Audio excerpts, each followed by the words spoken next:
मेरा नाम प्रेम सक्सेना है। वैसे तो मैं मूल रूप से दिल्ली शहर से हूं, मगर उधर काम हाथ न आने के चलते फिलहाल कोलकाता शहर के एक बदनाम इलाके में पीजी में रह रहा हूं। काम कुछ नहीं है, सरकारी बैंक में बाबू बन रखा हूं। शहर खूबसूरत है, मगर ये इलाका नहीं। यहां आए दिन चोरी डकैती तो आम बात है ही, मगर सुनने में आता है कि रात के सन्नाटे में अंधेरे की चादर के पीछे यहां की गलियां ड्रग्स का लेन देन भी करती है। हिंदी भाषी हूं तो फिलहाल यहां एडजस्ट करने में ऐसी कोई खासी दिक्कत तो नहीं आती, मगर कुछ शब्द मेरे पल्ले नहीं पड़ते। जिस घर के कमरे में मैं रह रहा हूं, उसी कमरे के बराबर में एक और कमरा है जिसमें एक पढ़ने वाला लड़का रह रहा है। शायद उसका नाम पंकज है। उसके घर के हालात सही न होने के कारण उसे इस इलाके में रहना पड़ रहा है। वो दोपहर को कहीं जाता है, शायद कोचिंग, और शाम को लौटता है। उसके बाद घर में ही पड़ा रहता है। मैं यहां क्यों रह रहा हूं? दरअसल कोलकाता जैसे शहर में साल के बीच में कमरे ढूंढना से ज्यादा आसान काम है भुस में सुई ढूंढना, तो इसलिए मैं यहां मौजूद हूं। मुझे यहां रहते 1 महीना बीत चुका है। मेरा रोज का लगभग एक ही शेड्यूल है। सुबह 7 बजे उठना, नहा धोकर खाना खाकर 11 बजे तक ऑफिस, फिर शाम 6 या 7 तक वापसी, और फिर खाना खाकर टहलकर 11 बजे तक सो जाना। अरे हां, मेरी उम्र अभी 24 ही हुई है, तो शादी नहीं हुई। रात को बस कुछ देर घर बात कर लेता हूं। यूं तो रोज नींद आ जाती है और सुकून रहता है, मगर आज कुछ बेचैनी सी है। मालूम पड़ता है कमरे में कुछ भारीपन सा है। रह रहकर लगता है कमरे में कोई भारी कदमों से चल रहा है। सुबह ऑफिस जाते वक्त एक चौराहा लांघ दिया था, जिस पर बीच में कुछ नींबू, सिंदूर, कुछ रुपए और बोतल वगैरह चढ़ी हुई थी। मैं इन सब में विश्वास तो नहीं करता, मगर मेरे कमरे में फिलहाल जो हो रहा है उसे झुठलाना भी मुश्किल है। माथे पर पसीना आ रहा है, जबकि पंखा अपनी पूरी गति पर है। आधी रात का वक्त है, लगभग 1 बजे का। बराबर वाले कमरे का लड़का भी सो चुका है। मकान मालिक नीचे रहता है। अकेला विधुर है, जिसके बेटे विदेश में सेटल है। मैं बहुत धीरे से दरवाजा खोलता हूं, जिसकी आवाज ही मुझे डराने को काफी है। बड़े सहमे कदमों से मैंने गैलरी में कदम रखा। पूरी गैलरी घुप अंधेरे में डूबी हुई है। कमरे से निकलकर बाएं हाथ पर सीढ़ियां हैं, मगर मैं उन तक पहुंचने लायक हिम्मत नहीं बटोर पा रहा। उस तरफ देखता हूं तो लगता है कि गुफा के अंदर से तरह तरह की आकृतियां झांक रही है। मेरे दिल की धड़कन शायद अब तक की सबसे तेज गति पर है, मगर मस्तिष्क चाहता है मैं नीचे जाकर मकान मालिक को जगाऊं। दिल और दिमाग को जंग के बीच में ही मेरे कदम सीढ़ियों की तरफ उठ जाते हैं, मगर उसी वक्त कोई ठंडी पानी जैसी चीज मेरे कदमों से टकराती है और मैं उछलकर आगे की तरफ कूद पड़ता हूं। वापस देखता हूं तो कुछ नजर नहीं आता। नीचे से उठकर नजर जब सामने आती है तो अचानक एक भयानक स्त्री छाया आंखों के सामने कौंध जाती है। सिर से लेकर गर्दन तक जली हुई और माथे से बहता खून। पल भर दिखकर वो गायब हो चुकी है, मगर मैं वही जड़ हो गया हूं।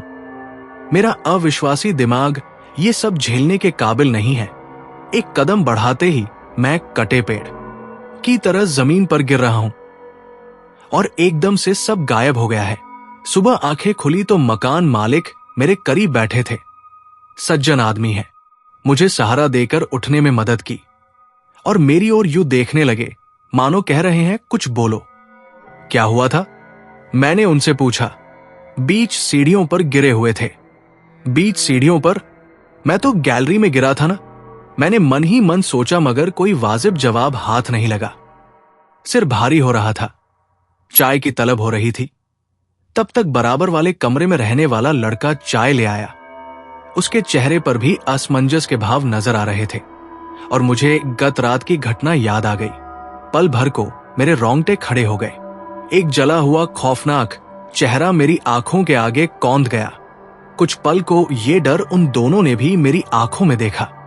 मैंने सोचा कि मुझे भ्रम हुआ होगा, इसलिए मैंने उनसे चक्कर आने की बात कहकर पीछा छुड़ाया।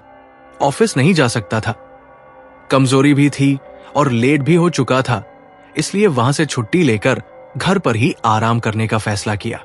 उससे पहले मैंने सोचा खाना खा लिया जाए, मकान मालिक ही खाने का इंतजाम करते थे, तो मैं नीचे चला गया। बैठे बैठे आज का न्यूज़पेपर देखा तो फ्रंट पेज पर ही किसी के मरने की खबर छपी थी, जो हमारे ही इलाके से संबंधित थी। एक गली में पुलिस को लाश मिली थी। शायद जलने से मौत हुई थी। चेहरा बुरी तरह झुलस गया था। सिर के बाल जलकर खोपड़ी से चिपक गए थे। कुल मिलाकर हालत बहुत बुरी थी और मुझे अचानक रात वाला चेहरा याद आ गया। रीढ़ में सिहरन सी दौड़ गई। मैंने पेपर वही फेंक दिया। खाना खाकर मैं अपने कमरे में चला गया। ये 2 मंजिला घर था, मुख्य सड़क पर मौजूद था। मैं इस जगह से अक्सर गुजरता हूं। मैंने कभी कभी दरवाजा खुला होने पर अंदर देखा है। घुसते ही सामने की तरफ सोफा पड़ा है। थोड़ी सी झलक बाई तरफ किसी रसोई के होने की मिलती है। दाई ओर से ऊपर की तरफ सीढ़ियां चढ़ी हुई है। अरे, सड़क पर तो कोई दिखाई नहीं दे रहा, तो मैं यहां इस घर के सामने क्या कर रहा हूं? आसमान से चांद भी नदारद है। अमावस का वक्त है ना। मेरा अपने शरीर पर कोई वश नहीं है। मेरी आंखें सुर्ख लाल है, मानो कई दिनों से ठीक से सोया नहीं हूं। ये मेरे चेहरे को क्या हो गया है? ये एक तरफ से जला हुआ क्यों है? और मेरे बाल मेरी खोपड़ी से यूं चिपक गए हैं, मानो गोंद डाल दिया गया हो। पूरा कपाल ऊबड़ खाबड़ सा हो गया है। ऐसी हालत में मैं उस घर की तरफ देख रहा हूं। एक युवक दबे पांव उस घर से निकल रहा है। ये तो अभिजीत बाबू है। हमारे यहां जो लड़का रहता है उसी के कॉलेज में पढ़ते हैं और कभी कभी हमारे यहां भी आते रहते हैं।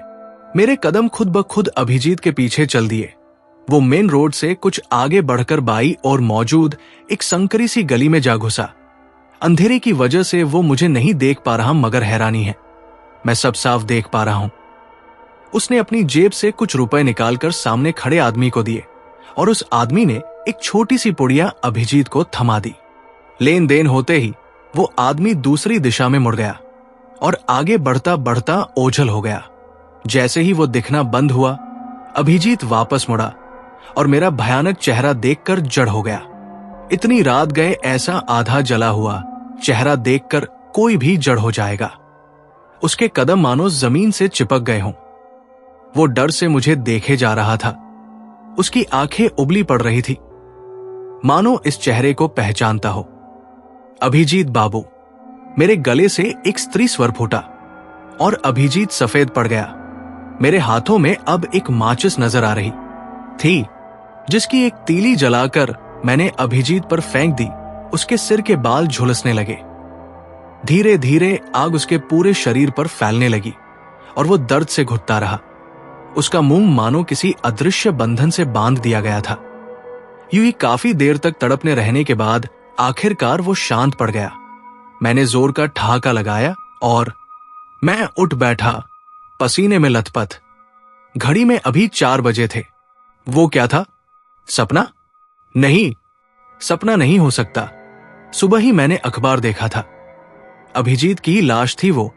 पुलिस को उसके पास से कुछ नहीं मिला था, कोई सबूत नहीं। तो क्या मैंने उसे? नहीं, मैं कैसे हो सकता हूं? मैं तो कल रात बेहोश था। बेहोश? सीढ़ियों पर क्या कर रहा था मैं फिर? मैं तो बालकनी में बेहोश हुआ था। मेरी हालत खराब होने लगी थी। अभी मैंने जो भी देखा था उससे मेरा जी घबराने लगा था। इसलिए थोड़ी हवा खाने के लिए मैं अपने कमरे से बाहर आ गया। हल्की हल्की हवा से दिल को कुछ सुकून पहुंचा, मगर एक खुटका अभी भी था कि पिछली रात क्या वास्तव में वही हुआ था। सुबह की ठंडी हवा में आंखें बंद किए मैं बालकनी में खड़ा सारे घटनाक्रम के बारे में सोच ही रहा था कि किसी की हल्की गुर्राहट मेरे पीछे से उभरी और मेरे माथे पर पसीना छलक आया। मेरी गर्दन मानो अकड़ गई हो। एक अजीब सी गंध, शायद जलने की, मेरे नथुनों से टकराई और अचानक ही मेरे अंतस ने वही खौफनाक चेहरा मेरे दिमाग में लापटका। अब तलक तो मैं धैर्य का हाथ थामे खड़ा था, मगर अब मुझसे नहीं हुआ। मैं एकदम से मुड़ा और भागते हुए कमरे में घुस गया। ये क्या हो रहा था मुझे? मैं दिन ब दिन पागल तो नहीं हो रहा? अगर वो सब झूठ था तो अखबार में छपी खबर? बिस्तर पर पड़ा मैं, सिर से पांव तक चादर ताने, यही सब सोच रहा था। दिमाग में भयंकर आंधियां चल रही थी। और मन के किसी कोने में बैठा डर अब हर जगह रक्स करता मालूम पड़ रहा था। और अचानक से लाइट चली गई। घुप अंधेरे में मैंने चादर के अंदर से ही साफ देखी वे हल्की पीली चमकती हुई आंखें, और दहशत से मेरी आंखें बंद हो गई। मगर मुझे महसूस हो रहा था कोई वजनी चीज मेरे ऊपर रख दी गई हो। इतना सब बर्दाश्त करना मेरे बस का नहीं था। और एक बार फिर मेरे होश खो गए। अलार्म चीखे जा रहा था, शायद दूसरी बार। मैं हड़बड़ाकर उठा, देखा तो घड़ी में 8 बज चुके थे। सुबह जो कुछ घटित हुआ उसे याद कर मेरे माथे पर शिकन की लकीरें खिंचाई। ऐसे पेंचीदा हालातों में कौन परेशान नहीं होता। मगर ये आवाजें, मैंने बाहर निकलकर देखा तो मैं डर गया। बाहर पुलिस की जीप खड़ी थी। मैं अपने कमरे की तरफ मुड़ा ही था कि बराबर वाले कमरे का दरवाजा खुला नजर आया। एक सब इंस्पेक्टर शायद पंकज से अभिजीत के बारे में कुछ सवाल कर रहा था। मैं जितना सुन सका था वो ये था कि पंकज ने उस पुलिस वाले को बताया कि अभिजीत ड्रग्स लेता था। मैं कुछ और सुन पाता उससे पहले ही वो सब इंस्पेक्टर मुझे अजीब नजरों से घूरने लगा था। जाहिर था मेरा वहां खड़े होना उसे पसंद नहीं आया होगा। ड्रग्स, कल रात मैंने भी तो उसे ड्रग्स की पुड़िया लेते देखा था। मेरा दिल डूबा जा रहा था। आखिरकार सारी सुइयां एक ही तरफ इशारा कर रही थी, वो मैं ही था। आपने सुना होगा, मजबूरी में गधे को भी बाप बनाना पड़ता है। आज मैं ऐसा ही कुछ करने जा रहा था। मैंने सुना था कि बंगाल काले जादू का गढ़ है। पहले तो मुझे ऐसी दकियानुसी बातों पर यकीन नहीं था, मगर अब जो कुछ भी मेरे साथ हो रहा था इसे नकारने का कोई सवाल ही नहीं था। इसी के चलते मैंने फैसला किया था कि आज मैं किसी तांत्रिक की खोज में निकलूंगा जो शायद मुझे इन सब चीजों से छुटकारा दिला सके। मेरे एक कलीग ने ऐसे ही एक तांत्रिक का पता मुझे दिया था। आज संडे भी था, ऑफिस की छुट्टी थी।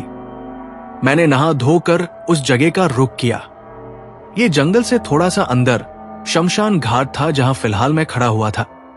सामने ही शमशान मौजूद था, यहां दाएं और बाएं हाथ पर 2 रास्ते कटे हुए थे, जिसमें से एक मुख्य जंगल की तरफ जाता था और दूसरा हल्की फुल्की वनस्पतियों वाले क्षेत्र से गुजरता हुआ शहर की तरफ। अलार्म चीखे जा रहा था, शायद दूसरी बार। मैं हड़बड़ाकर उठा, देखा तो घड़ी में 8 बज चुके थे। सुबह जो कुछ घटित हुआ उसे याद कर मेरे माथे पर शिकन की लकीरें खिंचाई। ऐसे पेंचीदा हालातों में कौन परेशान नहीं होता। मगर ये आवाजें, मैंने बाहर निकलकर देखा तो मैं डर गया। बाहर पुलिस की जीप खड़ी थी। मैं अपने कमरे की तरफ मुड़ा ही था कि बराबर वाले कमरे का दरवाजा खुला नजर आया। एक सब इंस्पेक्टर शायद पंकज से अभिजीत के बारे में कुछ सवाल कर रहा था। मैं जितना सुन सका था वो ये था कि पंकज ने उस पुलिस वाले को बताया कि अभिजीत ड्रग्स लेता था। मैं कुछ और सुन पाता उससे पहले ही वो सब इंस्पेक्टर मुझे अजीब नजरों से घूरने लगा था। जाहिर था मेरा वहां खड़े होना उसे पसंद नहीं आया होगा। ड्रग्स, कल रात मैंने भी तो उसे ड्रग्स की पुड़िया लेते देखा था। मेरा दिल डूबा जा रहा था।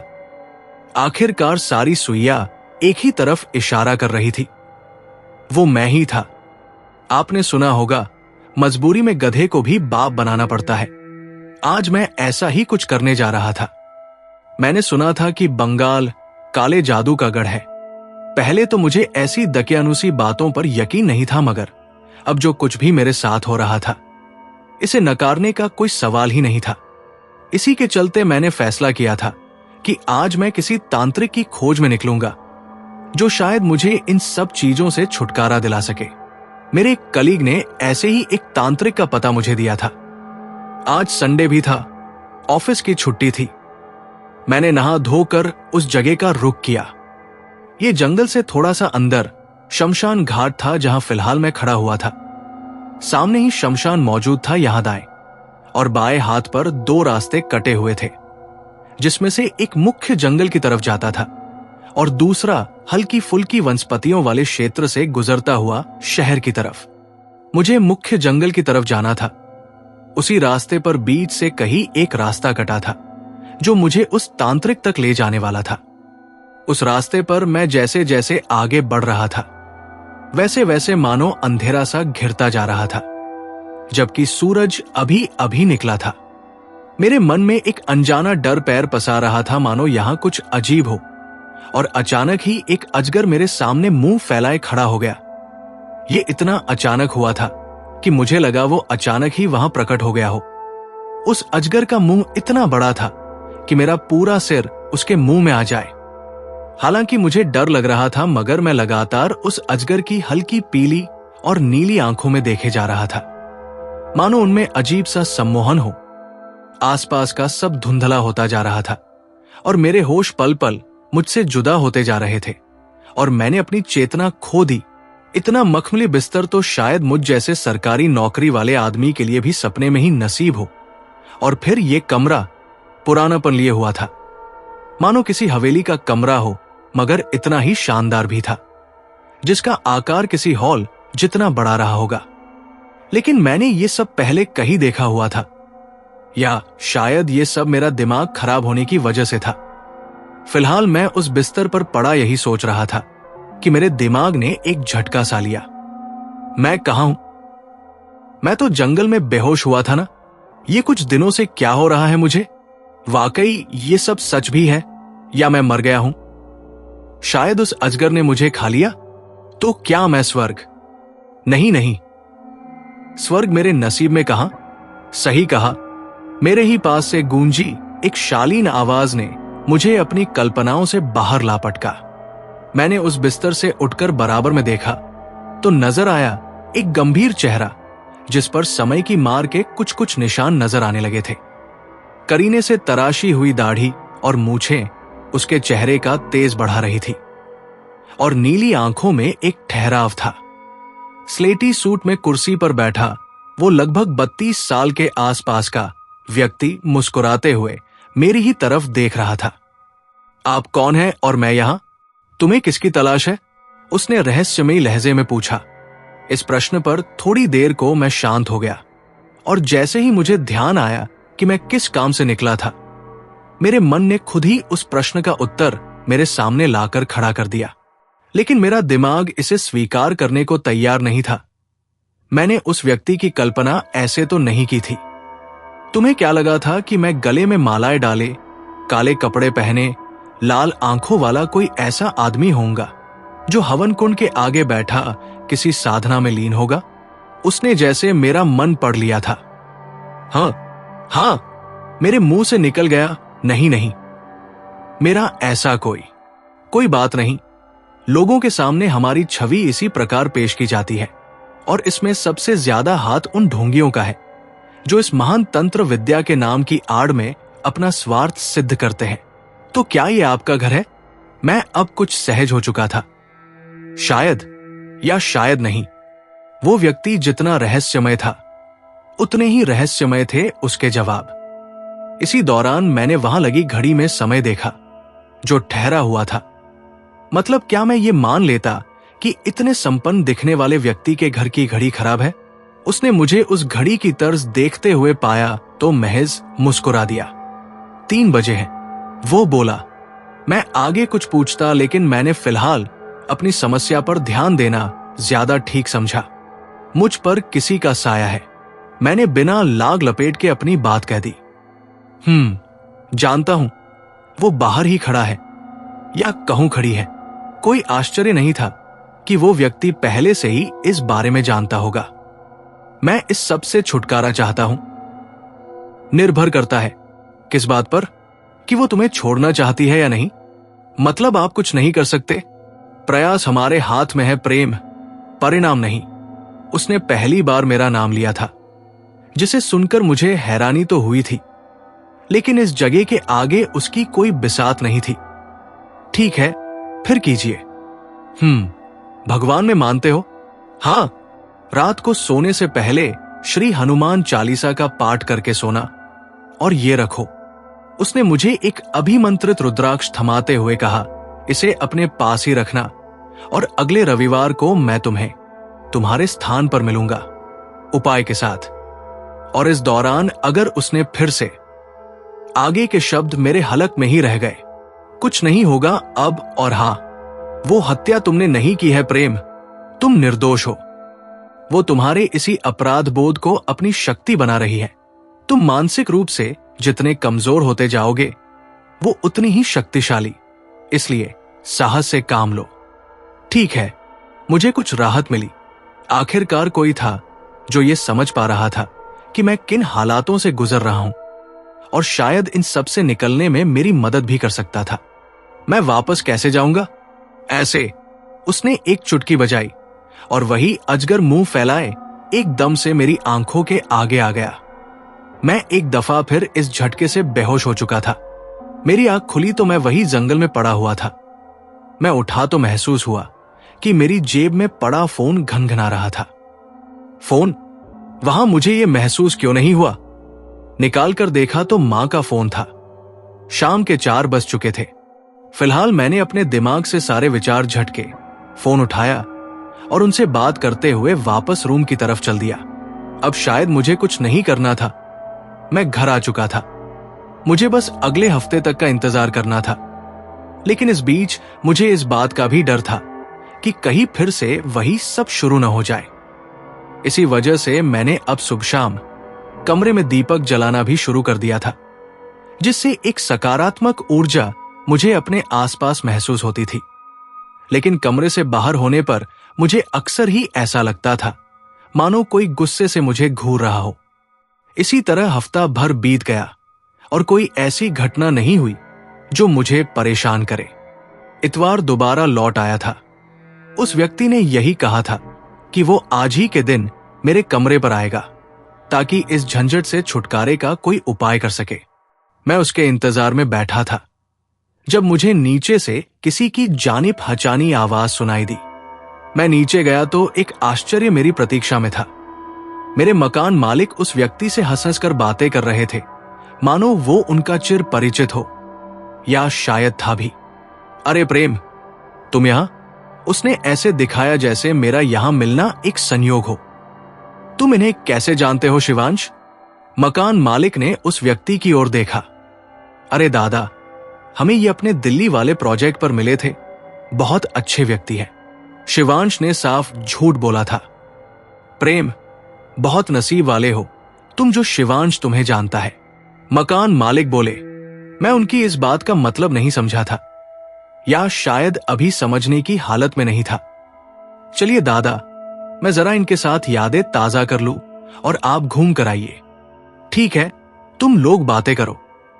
मैंने देखा कि मेरे मकान मालिक बाहर खड़ी एक चमचमाती ऑडी में बैठकर कहीं रवाना हो गए थे, और यह वास्तव में मेरे लिए हैरानी की बात थी, क्योंकि उन्हें शिवांश ने जिस गाड़ी में भेजा तो वो उसी की थी। तुमने उन्हें कहां भेज दिया? मैंने प्रत्यक्ष में पूछा। उम्र हो गई है उनकी, बाहर कभी कभी निकलते हैं, तो मैं अक्सर उन्हें इसी तरह मन बहलाने के लिए सैर पर भेज देता हूं। आप उन्हें कैसे जानते हैं? जैसे तुम्हें जानता हूं। सीधा जवाब नहीं होता क्या आपके पास? प्रश्न पर निर्भर है। इसके आगे मैं कुछ और पूछता कि शिवांश बोल पड़ा, क्या हम अपना काम करें? हां, आइए। मैं शिवांश को अपने कमरे तक ले गया, लेकिन वो कमरे की दहलीज पर ही ठहर गया। उसने अपने हाथों को हवा में घुमाया और शून्य से प्राप्त भस्म को मंत्रों के उच्चारण के साथ ही मेरे कमरे की दहलीज पर एक रेखा की तरह खींच दिया। यह सब मेरे लिए किसी जादू की तरह था। मैंने तो अब तक ये सब बस फिल्मों में देखा था कि तांत्रिक हवा से ही चीजें प्रकट करते थे, मगर अपने सामने मैं ये पहली बार देख रहा था। मेरी धारणाएं इस तरह की घटनाओं के प्रति बदलती जा रही थी। दिल मजबूत रखना और बेहोश मत होना, वरना हमारा प्रयास विफल हो जाएगा। शिवांश ने चेतावनी भरे लहजे में मुझे समझाया और मैंने बस सिर हिला दिया।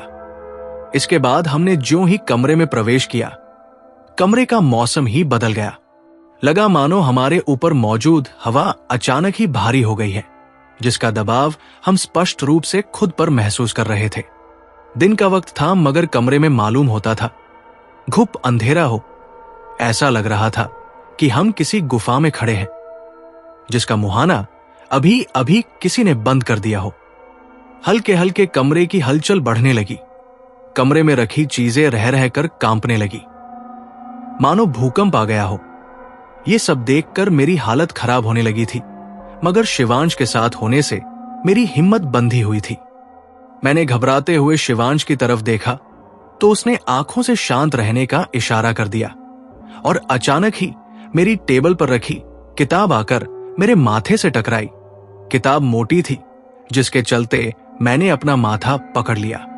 इस दौरान शिवांश ने अपनी उसी भस्म से जमीन पर एक तंत्र तैयार कर दिया था और इसी के साथ 3 घेरे भी।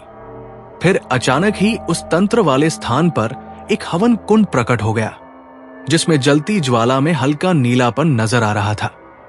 यह सब बड़ा रहस्यमयी था। भस्म तक तो ठीक था, मगर अब यह हवन कुंड, मेरी बुद्धि ने काम करना बंद कर दिया था।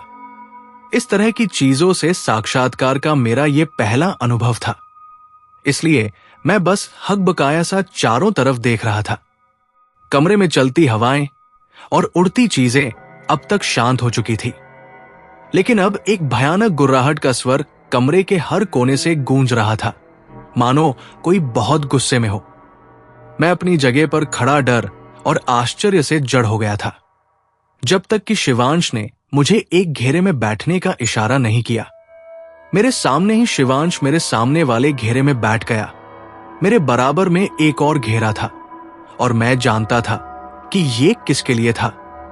ये सोचकर ही मेरे शरीर ने एक स्पष्ट झुरझुरी ली कि एक रूह मेरे बराबर में बैठने वाली थी। भैरव स्तुति के साथ ही शिवांश ने कुछ गूढ़ मंत्रों का उच्चारण शुरू कर दिया था, जो मेरे समझ में नहीं आ रहे थे। मैं बस बैठा बैठा चारों तरफ नजरें दौड़ा रहा था कि अचानक से मेरे बराबर वाले घेरे में कोई आकृति आकार लेने लगी। स्याह धुएं से बनी एक आकृति, जो किसी स्त्री का बोध करा रही थी। जैसे ही वो आकृति स्पष्ट हुई, मैंने दहशत से अपने मुंह पर हाथ रख लिया और वो मानो मुझे देखकर मुस्कुराई हो। मैंने शिवांश की तरफ देखा तो उसने बैठे रहने का इशारा किया। बैठा रहूं? ऐसी स्थिति में कोई कैसे बैठा रह सकता है जब उसे मालूम हो कि बराबर में एक ऐसी चीज बैठी है जिसने पिछले कुछ दिनों से आपके शरीर पर कब्जा जमा रखा है और लोगों का कत्ल करती घूम रही है। मैंने मन ही मन सोचा, मगर प्रत्यक्ष में मैं बैठा रहा।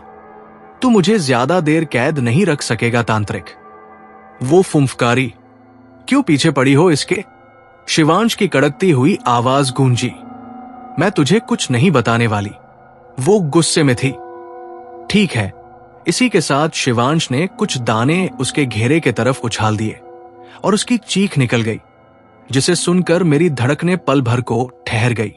उसने गुस्से से शिवांश को देखा।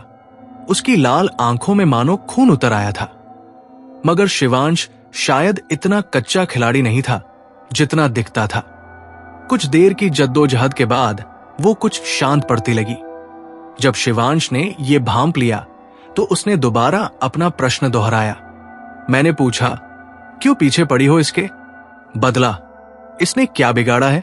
इसने नहीं, फिर किसने? अभिजीत ने। वो तो मर गया, अब क्यों नहीं छोड़ देती इसको? मैं उसके परिवार में किसी को नहीं छोड़ूंगी, सबको खत्म कर दूंगी। क्या वो भी शामिल थे? हाँ। क्या हमें बता सकती हो तुम्हारे साथ क्या हुआ था? इसके बाद उसने बताना शुरू किया। इश्क वो बला है जो इंसान की रूह तक को चैन नहीं लेने देती। उसने जब ये बात कही तो उसकी आवाज में मौजूद दर्द को मैंने साफ महसूस किया। बिखरने का दर्द उसने आगे जारी रखा। मेरे पापा और अभिजीत के पापा गांव से ही दोस्त थे। हालांकि अभिजीत के पिता ने शहर आकर तरक्की कर ली थी, मगर हम भी गांव में ठीक ठाक रुतबा रखते थे। जैसा कि गांवों में अक्सर होता है, पढ़ाई के ज्यादा साधन मौजूद नहीं होते। यही वजह थी कि मुझे भी शहर भेजा जाना था। सबसे पहले मेरे पापा के मन में यही का ख्याल आया, अभिजीत के पिता का घर। अभिजीत के पिता से बात की गई तो उन्होंने हामी भर दी। मेरा बचपन उन्हीं की गोद में बीता था। मुझे अपनी बेटी की तरह मानते थे। तब तक तो मुझे यही लगता था। पढ़ने में बहुत अच्छी तो नहीं थी, मगर ठीक ठाक थी। इसी वजह से यहां के एक अच्छे कॉलेज में जैसे तैसे दाखिला मिल गया था। मैं अपना सारा सामान समेटे कोलकाता आ गई थी। ऊपर एक कमरा मुझे मिला था, जो अभिजीत के कमरे के पास ही था। बचपन में अभिजीत से अच्छी दोस्ती थी मेरी, जो यहां आकर भी बनी रही। शायद यही मेरी गलती थी। मैंने कॉलेज जाना शुरू कर दिया था। अभिजीत मुझसे 1 साल आगे था, इसलिए कभी कभी मैं पढ़ाई में उसकी मदद ले लिया करती थी। धीरे धीरे हमारी दोस्ती गहरी होती गई। मुझे वहां रहते लगभग 2 महीने बीत चुके थे। अब वो मुझे अपनी सारी बातें बताने लगा था। एक दिन उसने मुझे बताया कि उसकी एक गर्लफ्रेंड थी जो छोड़कर जा चुकी थी, जिसके गम में वो ड्रग्स लेने लगा था। मैंने इस दौरान उसे लगातार संभाले रखा और कब उसे संभालते संभालते हम करीब आ गए, हमें पता ही नहीं लगा। इतना करीब कि बीच की सारी दूरियां मिट गई। हम एक दूजे के हो चुके थे। चूंकि हमारे कमरे एक दूसरे से सटे हुए थे, इसलिए हमें मिलने में कोई परेशानी नहीं थी। मैं अक्सर उसके कमरे में चली जाती थी और अक्सर मेरी रातें वही बीतने लगी, जब तक कि वो मनहूस दिन नहीं आया। उस दिन घर में कोई नहीं था सिवाय अभिजीत के माता पिता के। मैं अपने कमरे में बैठी कुछ सोच रही थी जब अभिजीत के पिता ने मेरे कमरे में कदम रखा। आज उस आदमी को देखकर मुझे कुछ अजीब लगा। देखकर लग ही नहीं रहा था कि ये वही आदमी था जिसने मुझे अपनी गोद में खिलाया था। उसने आते ही मेरे आगे अपना मोबाइल कर दिया, जिसमें एक वीडियो चल रहा था, हमारा और अभिजीत का वीडियो, जो बीती रात अभिजीत के कमरे का था, जिसमें हमारे सारे अंतरंग पल कैद थे। मेरे होश उड़ गए थे। मैं डर से कांप रही थी।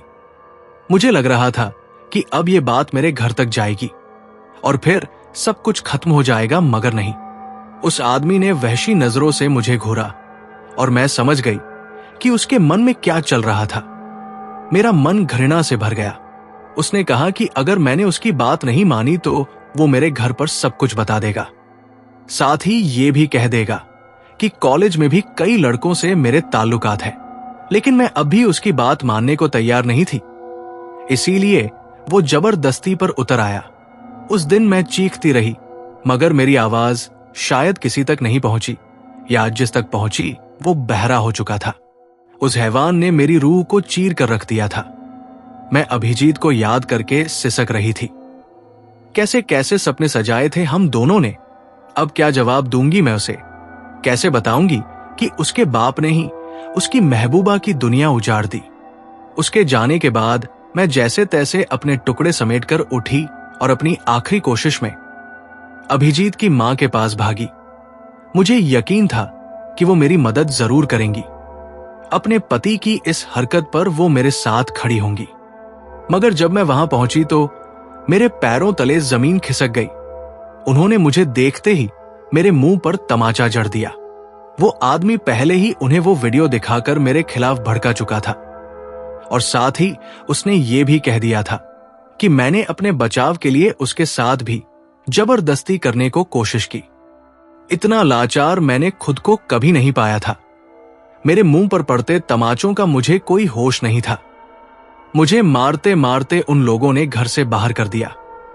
मैं यूं ही पगलाई सी भटक रही थी जब मुझे अभिजीत मिल गया। उसे देखकर मेरे सब्र का बांध टूट गया। मैं उसके गले से जा लगी और अब तक थमा हुआ समंदर आंखों से आजाद हो गया। उसने मेरी ये हालत देखी तो मुझे तुरंत पास ही मौजूद पार्क में ले गया और मेरी सारी बातें इत्मीनान से सुनी। उसके बाद उसने मुझसे कहा कि हम पुलिस स्टेशन जाएंगे। पहले मैं घबराई, मगर उसने मुझे हौसला दिया। उसकी इस बात से मैं सुकून में थी कि ऐसे हालातों में कम से कम मेरा प्यार तो मेरे साथ था। क्या सच में? पुलिस स्टेशन जाने से पहले उसने मुझे थोड़ा संभालने को कहा और हुलिया सुधारने को कहा। इसलिए हमने एक होटल का कमरा लिया और मैं जब अपना हुलिया सुधार का बाहर आई तो एक और झटका मेरे इंतजार में था।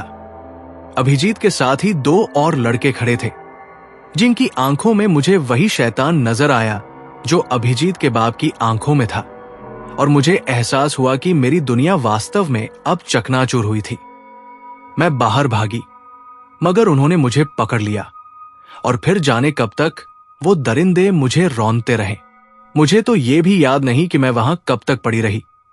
मेरी आंखों से बहता लावा ही इस बात का सबूत था कि मेरी सांसें चल रही हैं, वरना मुझ में जीने जैसा कुछ भी बाकी नहीं रह गया था। वो दो लड़के कमरे में रुके हुए थे और अभिजीत जा रहा था। मुझे छोड़कर जिसके साथ 7 जन्मों तक रहने के कितने वायदे किए थे उसने, अब जबकि मुझे मालूम था कि वो बस खोखले थे, ठीक उसी की तरह मैंने एक लाचार सी नजर उस पर डाली तो जाते जाते उसने बताया कि अब उसका और मेरा कोई रिश्ता नहीं है। उसने मुझे ड्रग्स के लिए बेच दिया था और उसकी वो पुरानी गर्लफ्रेंड वाली बात, वो महज उसे फंसाने के लिए थी। मैं इन सब से उकता चुकी थी। एक ही दिन में सब कुछ बदल गया था। एक बार को मेरे मन में अपने बाबा का ख्याल आया, मां की याद आई, मगर फिर एक बवंडर के हवाले मैं उठी और उस कमरे की एकमात्र खिड़की से सीधे बाहर कूद गई। 2 मंजिल इमारत से सीधे कंक्रीट पर गिरी थी और मैं आजाद हो गई, सारे दुखों से, सारी तकलीफों से। मगर शायद मरने के बाद भी मुझे चैन नहीं मिलने वाला था। एक तो मैं बेमौत मरी थी, इसलिए मुझे मुक्ति नहीं मिली थी। मैं महज एक प्रेतात्मा बनकर रह गई थी, जो इंसानों को बस डरा सकती थी, जिसके पास ऐसी कोई ताकत नहीं थी कि वो अपने दुश्मनों से बदला ले सके। वो होटल उन्हीं लोगों की जान पहचान का था, जिसके चलते ये बात छुप गई कि उस कमरे में मेरे अलावा भी कोई था। अभिजीत के घर पर हुई बातों को उसके बाप ने छुपा लिया और मेरे घर बस यही बताया गया कि मैं किसी आशिक के धोखे की वजह से वहां से कूद गई और अपनी जिंदगी खत्म कर ली। उस वक्त अपने रोते माँ बाप को देखकर मेरे बदले की भावना और प्रबल हो गई। मेरे अंदर गुस्से ने भयंकर रूप लेना शुरू कर दिया। मैंने अब जगज गए उन लोगों को डराना शुरू कर दिया था। अक्सर उन्हें डराती रहती थी, मगर उसके अलावा कुछ नहीं कर सकती थी। जब एक दिन उन्होंने किसी तांत्रिक को बुला लिया, उसने मुझे कैद कर लिया।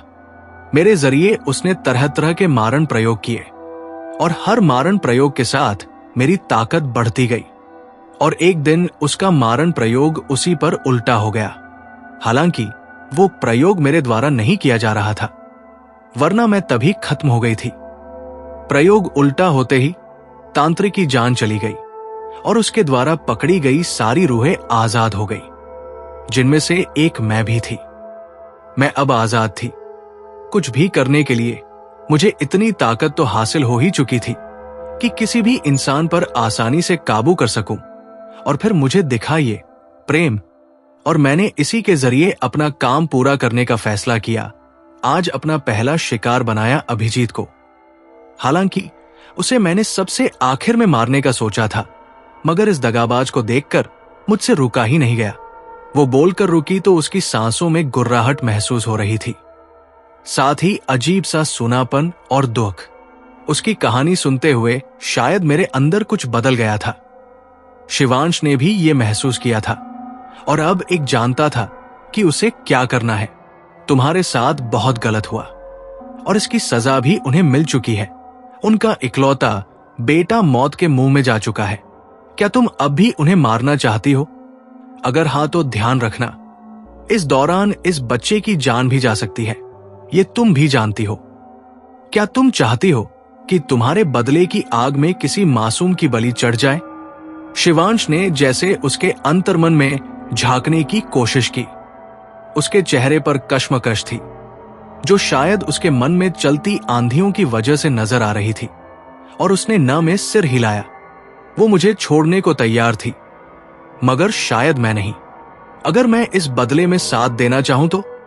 मैं प्रत्यक्ष में बोला, और उस रूह के चेहरे पर मुझे पहली दफा हैरानी दिखी।